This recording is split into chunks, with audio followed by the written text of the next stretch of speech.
ലോകത്തിലെ തന്നെ ഏറ്റവും വലിയ ജോലിദാതാക്കളിലൊന്നായ NHS ഇംഗ്ലണ്ട് തകർച്ചയിലേക്കോ? നമുക്ക് കണക്കുകളൊന്ന് നോക്കാം. ഏകദേശം 15 ലക്ഷത്തോളം പേരാണ് NHS ഇംഗ്ലണ്ടിൽ ജോലി ചെയ്തുകൊണ്ടിരിക്കുന്നത്. UK ഹെൽത്ത് എക്സ്പെൻഡിച്ചറായ 242 ബില്യൺ പൗണ്ട്, അതിൽ നിന്നും 193 ബില്യൺ പൗണ്ട് ചെലവഴിക്കുന്നത് NHS ഇംഗ്ലണ്ടിന് വേണ്ടിയാണ്. ഇനി NHS ഇംഗ്ലണ്ടിൻ്റെ സ്ട്രക്ചർ നോക്കുകയാണെങ്കിൽ department of health and social care, NHS England, അത് കഴിഞ്ഞാൽ integrated care boards ICB, PHE public health of England, അതുകൂടാതെയാണ് കമ്മ്യൂണിറ്റി കെയർ, പിന്നെ നമ്മുടെ NHS ഹോസ്പിറ്റൽസും GP സർജറീസും. ഇതിൻ്റെ ഫണ്ടിങ് വരുന്നത് എങ്ങനെയാണെന്ന് വെച്ച് കഴിഞ്ഞാൽ കൂടുതൽ മേജർ ഫണ്ടിങ് വരുന്നത് DHSCയിലൂടെ NHS ഇംഗ്ലണ്ടിൽ വന്ന് ചേർന്ന് NHS England local health care പ്ലാനിങ്ങിന് വേണ്ടി ICBയെ ഏൽപ്പിക്കുകയും ICB ആണ് NHS ഹോസ്പിറ്റൽസിന് വേണ്ടിയുള്ള ഫണ്ടിങ് തീരുമാനിക്കുകയും ചെയ്യുന്നത്. ഇനി ഇപ്പോൾ വരുന്ന മാറ്റങ്ങൾ നോക്കാം.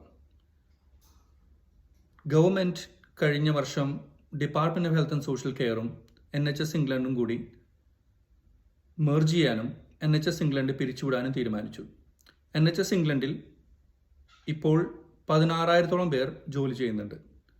ഇത് ക്ലിനിക്കലും നോൺ ക്ലിനിക്കലും ആവാം. ഇപ്പോൾ സാധാരണ ഹോസ്പിറ്റൽസിൽ 80% ക്ലിനിക്കലും 20% അഡ്മിനും ആണെങ്കിൽ NHSC അല്ലെങ്കിൽ ICB എന്നുള്ള ഓർഗനൈസേഷനിലെ 20% ക്ലിനിക്കലും 80% അഡ്മിൻ അല്ലെങ്കിൽ പ്രൊജക്ട് മാനേജ്മെൻറ്റ് അല്ലെങ്കിൽ മാനേജേഴ്സ് ആയിരിക്കും. ഫൈനാൻസ് ആയിരിക്കാം, സ്ട്രാറ്റജിക് മാനേജേഴ്സ് ആയിരിക്കാം, മാർക്കറ്റിംഗ് ആയിരിക്കാം, അങ്ങനെ. അപ്പം NHS ഇംഗ്ലണ്ടിൽ 16,000 പേരിൽ നിന്നും 10,000 പേരുടെ ജോലി പോകാനുള്ള സാധ്യത വളരെ കൂടുതലാണ്. ഇനി നമുക്ക് ICBയുടെ കാര്യം നോക്കാം. ഏകദേശം 25,000 പേരോളം ജോലി ചെയ്യുന്ന ICBയിൽ ഇൻ്റഗ്രേറ്റഡ് കെയർ ബോർഡിൽ 42 ഇൻ്റഗ്രേറ്റഡ് കെയർ ബോർഡാണ് ഇപ്പോൾ UKയിലുള്ളത് അല്ലെങ്കിൽ ഇംഗ്ലണ്ടിലുള്ളത്. അത് 26 ആക്കാനാണ് നീക്കം. ഇതിലൂടെ ICBയുടെ വർക്ക് ഫോഴ്സ് പകുതിയായി വെട്ടിച്ചുരുക്കാനാണ് ഇപ്പോഴുള്ള പദ്ധതി. അതായത് 12,500 തൊട്ട് 18,000 വരെയുള്ള ആളുകളുടെ ജോലി നഷ്ടപ്പെടാം. ഇനി കഴിഞ്ഞ ഓട്ടം ബഡ്ജറ്റിൽ ഗവൺമെൻറ് പറഞ്ഞ 22 ബില്യൺ അഡീഷണൽ പേയ്മെൻറ്റ് എങ്ങോട്ടാണ് പോകുന്നതെന്ന് നമുക്ക് നോക്കാം. ഇത് അനുവദിച്ചു തന്നത് കൂടുതലായിട്ടും ഏകദേശം 40,000-ഓളം എക്സ്ട്രാ അപ്പോയിൻമെൻറ്റ്സ്. അതായത് അറിയാം, നിങ്ങൾക്ക് എല്ലാവർക്കും അറിയാം, UKയിൽ ഇപ്പോൾ വലിയൊരു വെയിറ്റിംഗ് പീരീഡ് ഉണ്ട് എന്തിനും UK ഹെൽത്ത് ആക്സസ് ചെയ്യാനായിട്ട്. അത് കുറയ്ക്കാനായിട്ട് 40,000-ഓളം പെർ വീക്ക് അപ്പോയിൻമെൻറ്റ് അഡീഷണൽ വരാൻ വേണ്ടിയിട്ട് എക്സ്ട്രാ ക്ലിനിക്സ് ഇട്ടിട്ട് അല്ലെങ്കിൽ എക്സ്ട്രാ ഡോക്ടേഴ്സിനിട്ട് എക്സ്ട്രാ നഴ്സസിനിട്ട് ഓവർ ടൈം ചെയ്യിപ്പിച്ച് ആണ് അവർ ആ 40,000 എന്നുള്ള സംഖ്യയിലോട്ട് കുതിക്കുന്നത്. ഇതിലൂടെ വെയിറ്റിംഗ് ലിസ്റ്റ് കുറയുന്നുണ്ടെങ്കിലും ഇതൊരു വൺ ഓഫ് ഫണ്ടിങ് ആണ്. ഈ 22 ബില്യൺ ഈ വർഷം മാത്രമേ അവൈലബിൾ ഉള്ളൂ. അടുത്ത വർഷം ഈ ഫണ്ടിങ് ഇല്ല.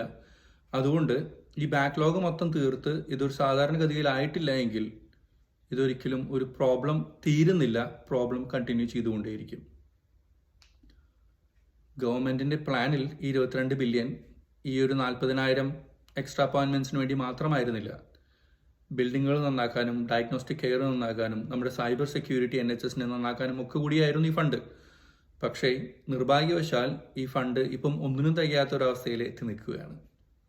ചുരുക്കത്തിൽ ഞാൻ പറയാൻ ഉദ്ദേശിച്ചത് ഇത്ര മാത്രം. NHS വലിയൊരു മാറ്റത്തിലേക്ക് മുന്നേറിക്കൊണ്ടിരിക്കുകയാണ്. NHS ഇംഗ്ലണ്ടിൻ്റെ ഏകദേശം 10,000-ഓളം പേരും ICBയിൽ നിന്നും ഏകദേശം 12,500-ഓളം പേരും, അതായത് ആകെ മൊത്തം 22,500-ഓളം പേർ ജോലി നഷ്ടപ്പെട്ട് നമ്മുടെ മാർക്കറ്റ് ഫ്ലഡ് ചെയ്യാൻ പോവുകയാണ്, ഹെൽത്ത് സെക്ടർ. സോ നിങ്ങളൊരു ജോലി അന്വേഷിക്കാൻ പോകുന്ന ആളോ അല്ലെങ്കിൽ വേറൊരു പുതിയ ജോലി തിരഞ്ഞുകൊണ്ടിരിക്കുന്ന ആളാണെങ്കിൽ ഉടനെ തന്നെ ചെയ്തോളുക. അല്ലെങ്കിൽ മാർക്കറ്റിൽ മുഴുവൻ വെൽ എക്സ്പീരിയൻസ്ഡ് ആൾക്കാരായിരിക്കും ഹെൽത്ത് സെക്ടറിൽ. പിന്നെയും കാണാം അടുത്തൊരു വീഡിയോയിലൂടെ. മനോജ് കുത്തൂർ.